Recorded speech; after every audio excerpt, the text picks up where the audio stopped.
kilala rin po ang inyong bayan sa bilang Abaca Capital of the Philippines. Pero umaaray po yung mga Abaca farmers natin dahil bukod po sa mababa yung bili ng Abaca fibers, mahina rin po yung market nito. Ano pong ginagawa ng LGU para sa mga efforts para po matulungan yung mga kababayan natin diyan when it comes to their livelihood po?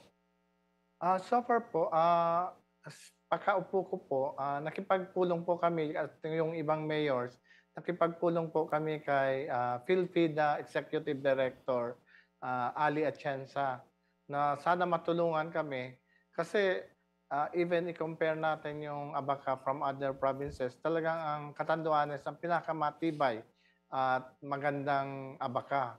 Kaya ang gusto namin sana para mas mataas ang presyo ng abaka, magkaroon dito ng processing plant mismo para direktang ibebenta ng mga producers o yung mga abakalero doon mismo sa ah, manufacturing plant.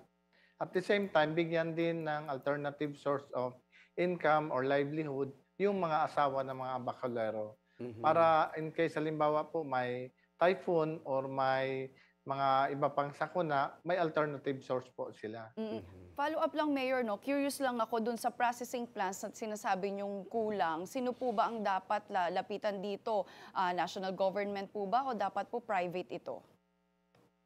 Puwede naman po siguro kung private or